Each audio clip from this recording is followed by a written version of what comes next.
Potentia Wealth brings you the Power of Wealthness podcast. Around 1 million U.S. adults are forecast to be diagnosed with dementia annually by the year 2060. And the lifetime risk of dementia for those over age 55 is over 42%. That means nearly half of today's listeners will be impacted by a dementia diagnosis in their lifetime. And with numbers that high, the chances of somebody that we love being impacted by this disease is even higher. My name is Todd Barney. Welcome to the Power of Wealthness podcast. Today, my partner, Kevin Swanson, and I have the opportunity to talk to Laura Wayman, the Dementia Whisperer. Laura spent the last 2 decades not only helping families navigate the emotional aspects of a diagnosis, but also the logistical challenges of care. Laura, welcome to the podcast. Thank you so much, Todd. I am so honored to be here with you all. We are looking forward to this conversation. So I have to start with, how did you get the name the Dementia Whisperer? That's interesting because my program is to change the perception of how we view and how we communicate and care approach to anyone who has any dementia symptoms. And so I can't, unfortunately, stop, fix, or change anything that's going on with an individual who has a cause of dementia symptoms. But what I can do is help the caregiver manage it. Now, one night, my husband and I were sitting watching the television, and we happened to be watching Cesar Millan, the dog whisperer.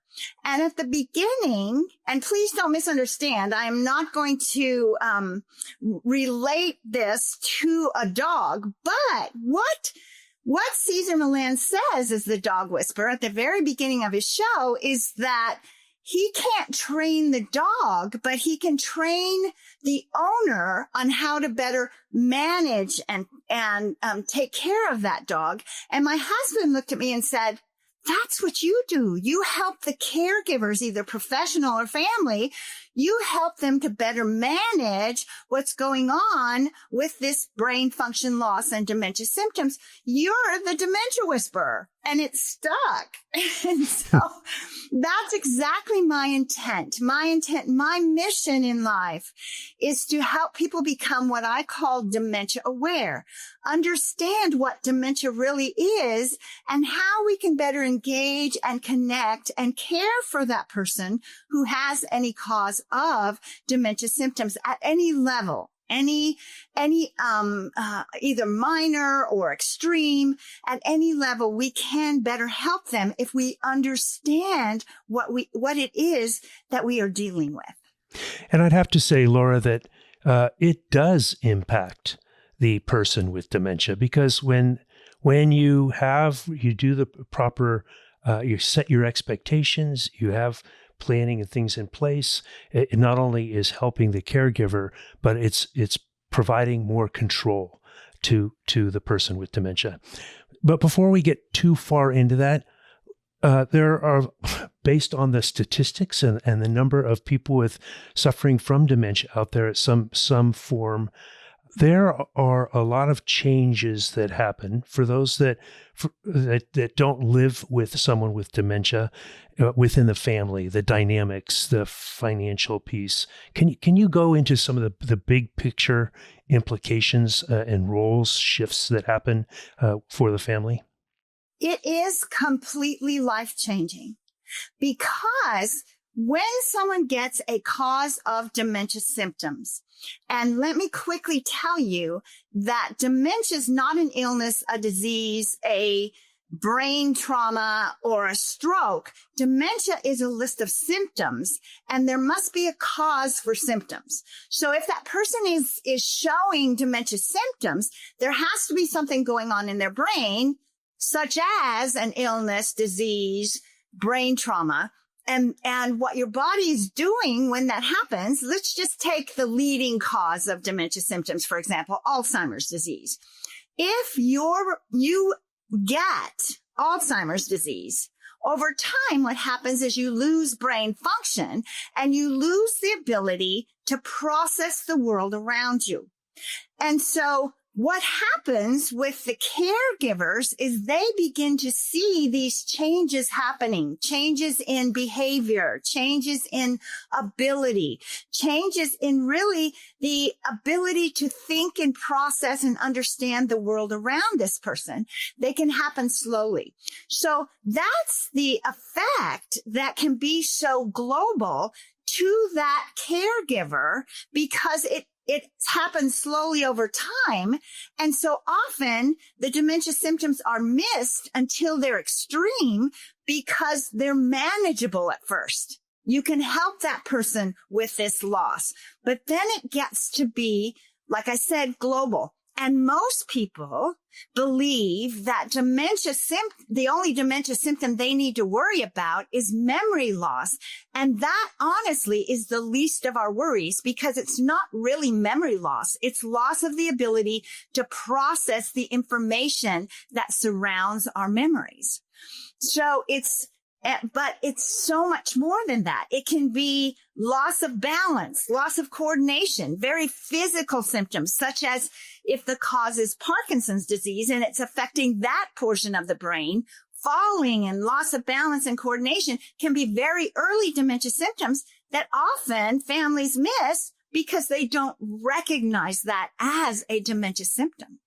So the effect on the caregivers is so life-changing because they can no longer communicate with that person in the same way because that person's brain can't accept communication as it did when it was healthy.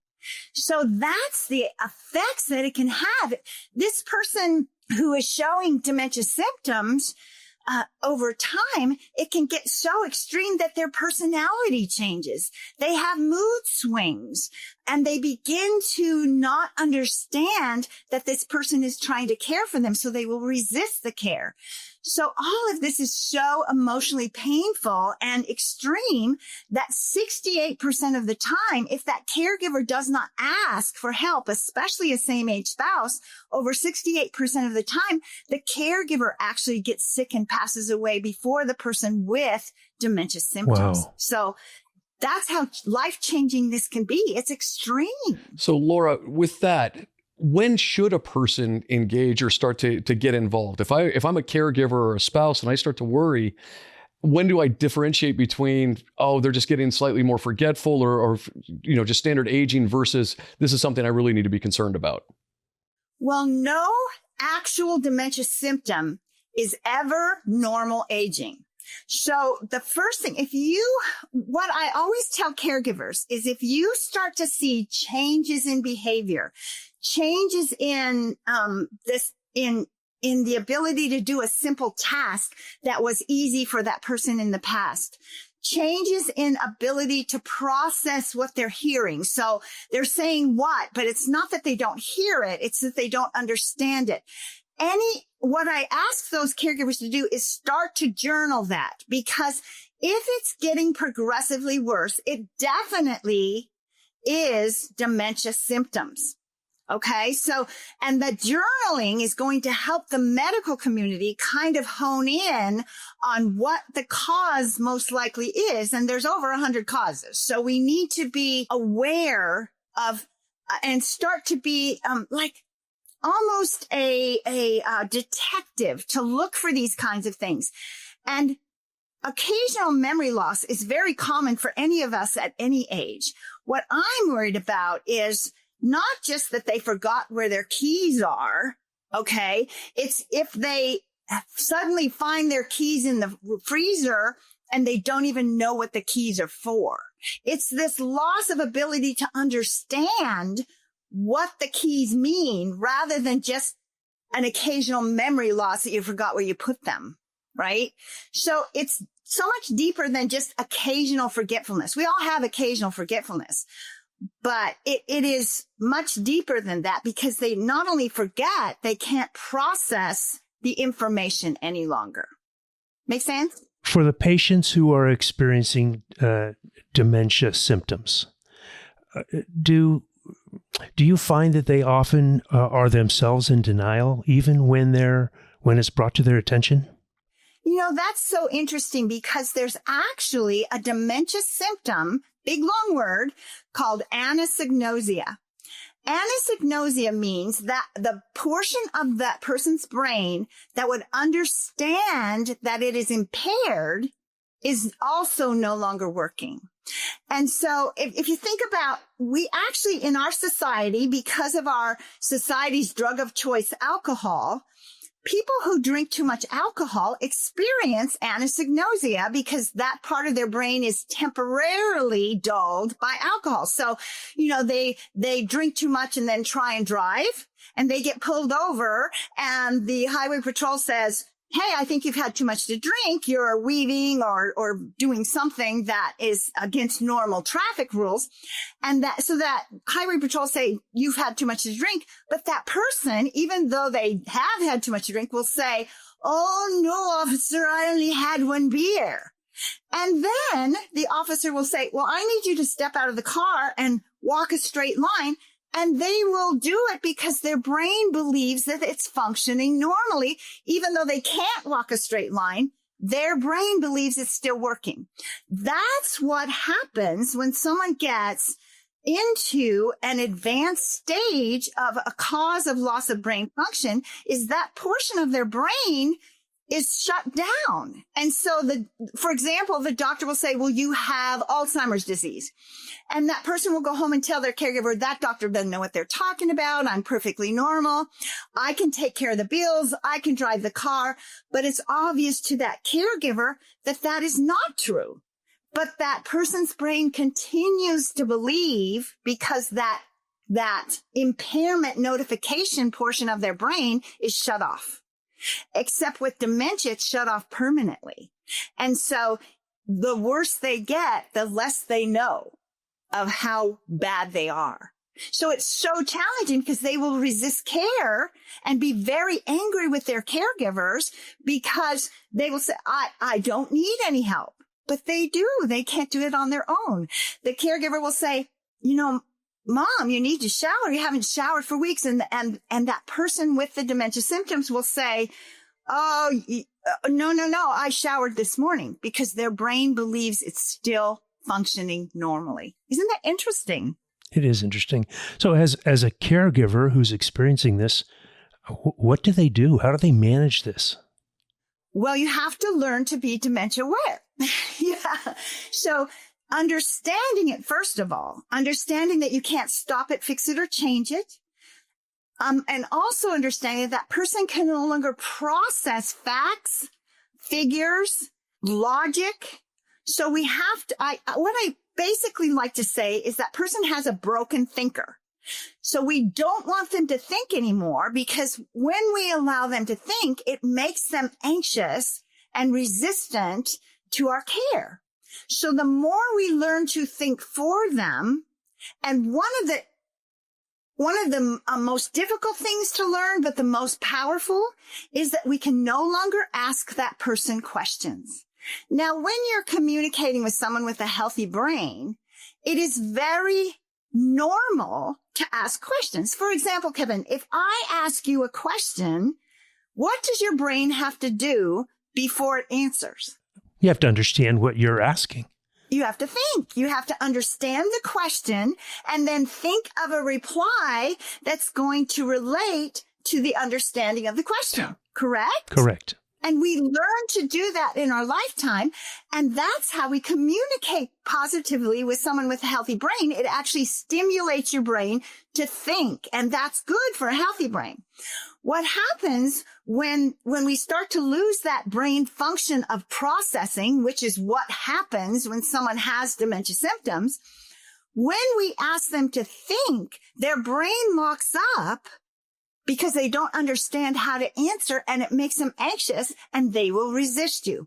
So one of the biggest dementia-aware mantras that I teach is that no questions or options.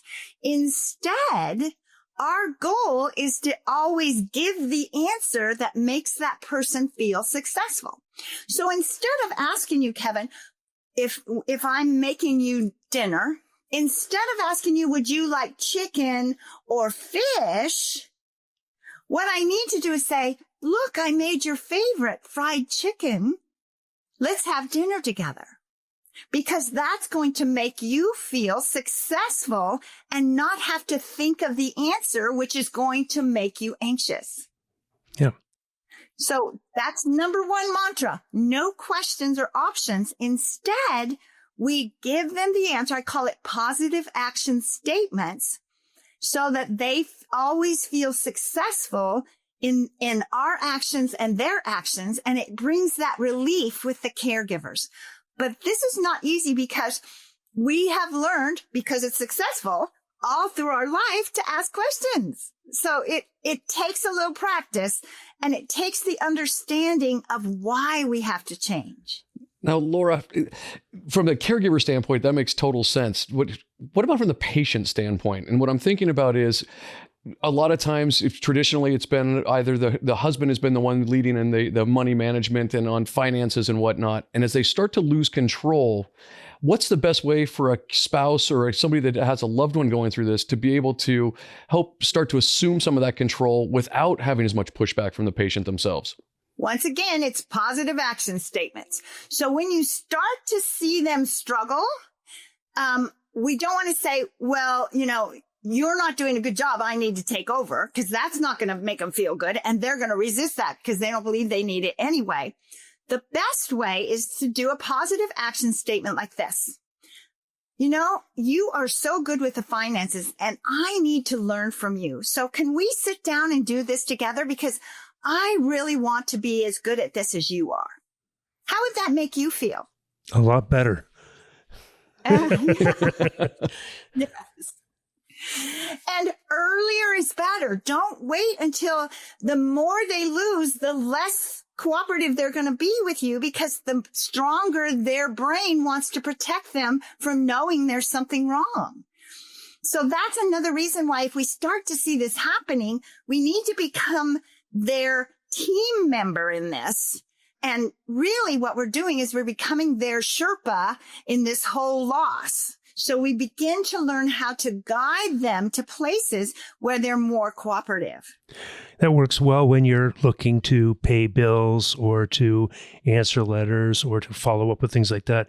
But when it comes time to take away what I would consider to be one of the most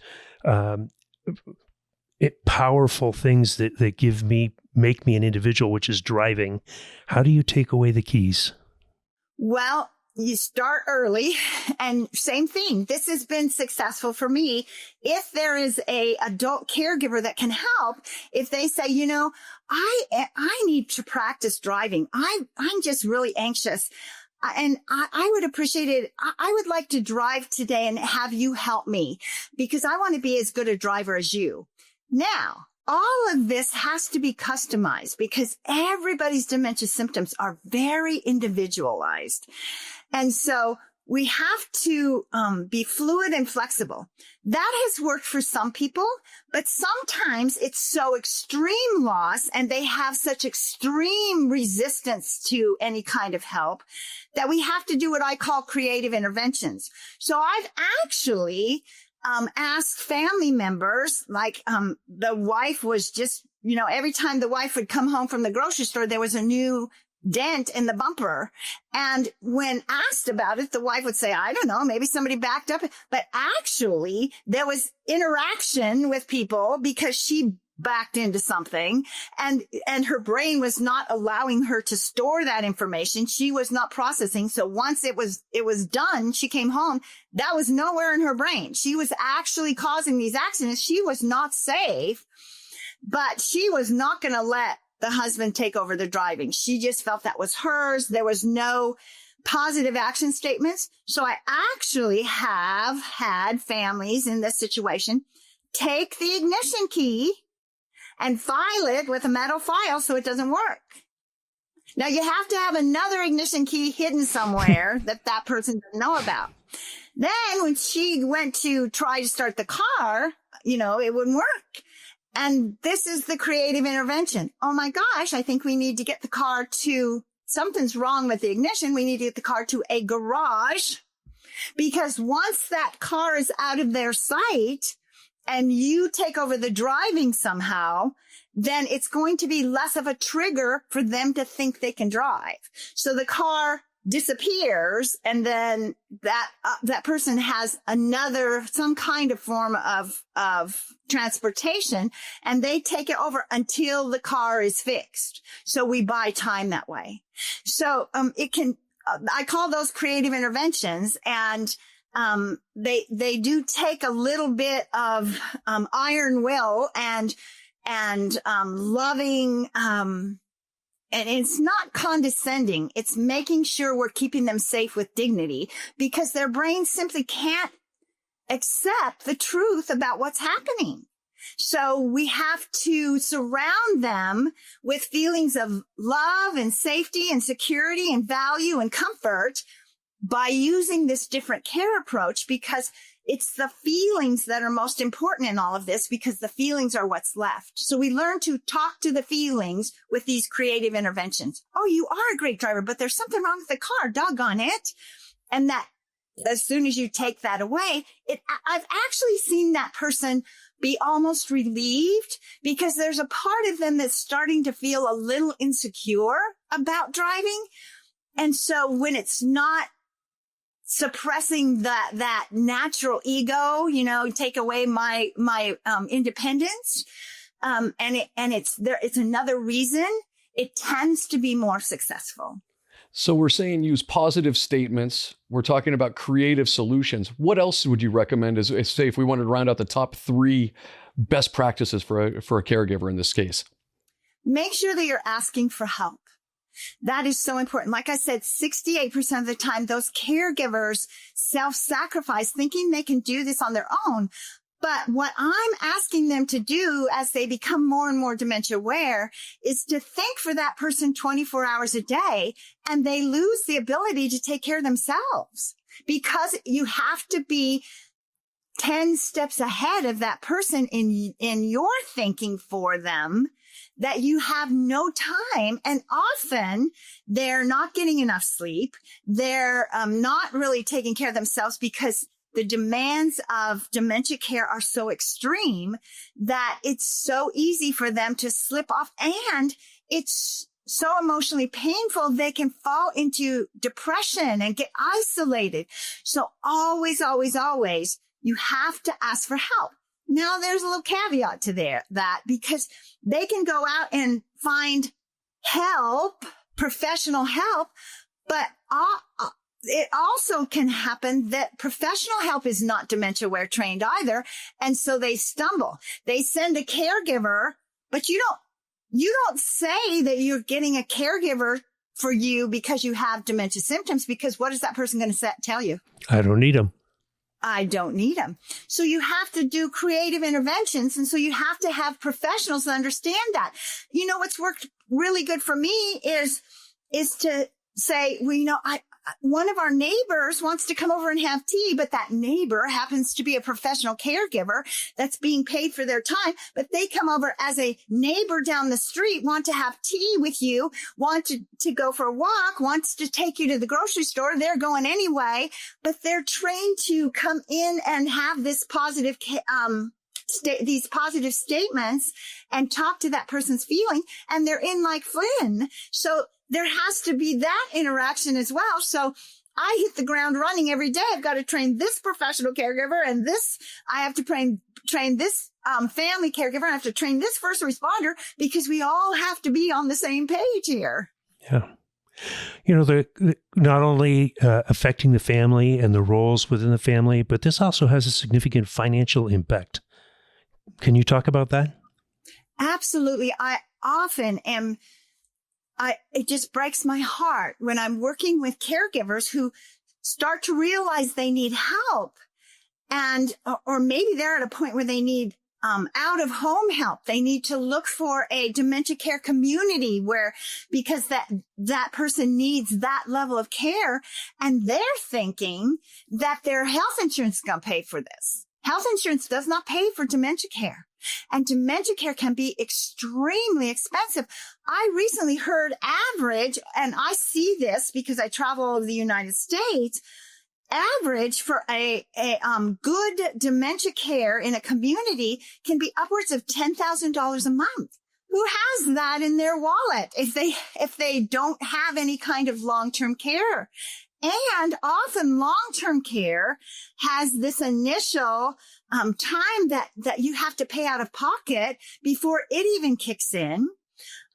In most states, there are states that have some Medicaid support, but not in every state, and it's not a lot of support. There's very little support if you're bringing in-home care into the home. And the only thing that you would that your health insurance would kick in is if it's some kind of physical challenge that they would need to go to skilled nursing and have 24-hour medical care. That can be paid for by Medicare or health insurance. But other than that, this is all private pay, and it can be extremely, extremely expensive. When you're looking at the caregiver and the struggles that they're going through to help maintain a quality of life for their loved one, what type of support is there for them?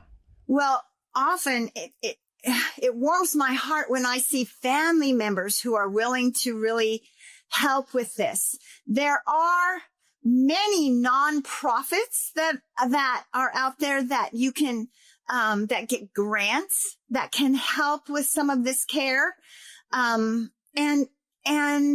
What is really helpful, I believe, is to become as educated about dementia as you possibly can, to give you the tools to guide others to build your village. And it is so necessary to build your village. And accept help. If your neighbor comes over and says, I see you're really struggling. How can I help? I can't provide the hands-on care, but I can run to the grocery store for you every week. You give me the list and I'll do that. If there's a family member that's long distance, if they can arrange to come, once a month and give that family caregiver, that primary caregiver respite.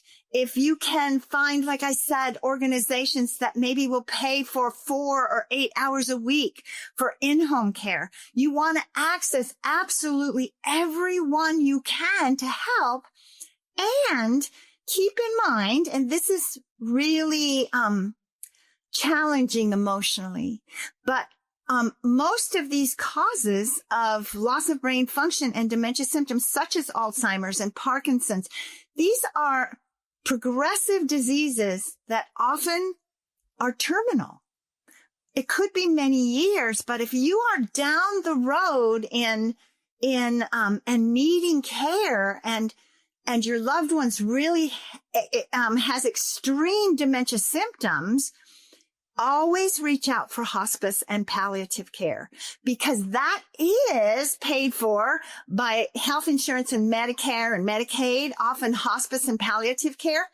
And with dementia symptoms, you can have it for a longer amount of time because it's more difficult for the medical community to put their finger on when you're going to pass away. It's not like you can only get hospice if it's 6 months down the road, like it might be with other terminal illnesses, because there's no way to figure that out. It could go on for 2 years, 3 years, 7 years, 20 years. But often there are enough symptoms that need help that a dementia-aware hospice organization can come in and provide help with bathing, help with bedside care, help with durable medical equipment, all of those kinds of things. So, always reach out for whoever you can on this journey. Don't be afraid to ask for help, and always accept it when you get it. I'm very grateful to palliative care and hospice. My mother had dementia from Parkinson's, and it as she got to the end of her life, they actually brought in a much higher quality care and provided her a significantly better quality of life into the end of her life. And I will always be grateful for them. I was just at a conference in Indiana that was sponsored by a hospice organization. And we talked at length about how important it is to not be afraid to ask for hospice. Now, you might ask for hospice and they might say, oh, not quite ready yet, but don't be afraid to keep asking, because as soon as you can get it, it's so valuable. Yeah. One of the problems that I had is my mother was getting to the point of not remembering anything, is didn't have a password to her phone and didn't have a password to her bank account. And I struggled even with the power of attorney to get the bank to work with me. I mean, we a real battle there. What is it that we can do to mitigate that issue? We need to be really proactive in making sure we have any kind of legal paperwork, such as power of attorney for healthcare, power of attorney for finances. And it needs to be clear in that if this person becomes cognitively incapacitated, that would give you this power, legal power, to take over any of that. And often banks have their own power of finance. So it's really good early to get with that, whether it's your elderly spouse or your parents or whoever you're taking care of, to get that paperwork in place early so that you can be a partner with them. Once again, the earliest you do that, I say to families, if you're not on your mom and dad's bank account as that, have that ability to look at their bank account and help them with that, you need to do that early, because when they get that anosognosia, they're going to resist your help. It's going to make them paranoid.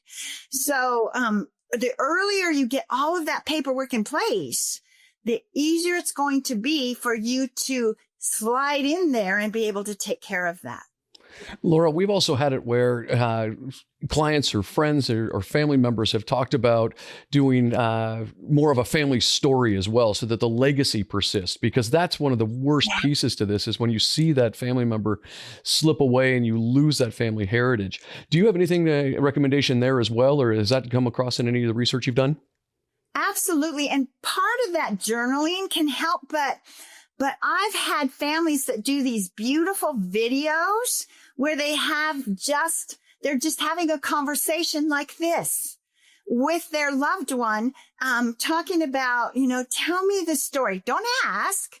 Don't say, can you tell me the story? But I love it, Mom, when you tell me the story when we went to Yellowstone and there was that big black bear in the women's bathroom and we were so scared. And they tell that story and they share that, and you have that as a video file. I've seen beautiful, they're like a memoir. And then you can start to have these videos and say, Mom, I laughed so hard when you tried to put your shirt on as your pants and you came stumbling down the hall. We laughed so hard, and have those lighter moments as the dementia begins to shut the doors on that person. Share this with them so that you can. I wish that I would have done that with my mom. She died suddenly of a heart attack trying to care for my dad, who had severe dementia symptoms, and she covered for him. We had no idea that it was going to affect her like this. And she became one of those statistics, 68% of the caregivers go first. But I so wish I could still hear her voice and hear the interaction with my mom and dad, and had videos of them. I have pictures, but not enough. And so that memoir, start early and build that video file. I'm so pleased to see that happening with families now. Thank you, Laura. One of the questions that we like to ask our guests when they come on the show is, what financial advice have you received that's had an impact in your life? Well, because I've watched so many struggle, my husband and I both decided that we would make sure that in our retirement plan, we would have a health a serious health account that is separate from anything else. So if we ever needed to pull for either one of us in-home care, dementia care, that we have that set aside, this pot of money that's for our health care in the future. Now, would it be enough? You know, if I needed dementia care for 20 years, no, it wouldn't be enough. But it would be enough to help my husband survive. Now, and it's separate from our taking care of ourselves just day to day, so that even if that got ate up, he still would be able to care for himself after I was gone. Because, you know, I see this with families too. They use up all of their retirement to care for that person, and then the surviving spouse has nothing left to live on. And so it's huge. It's so dynamic.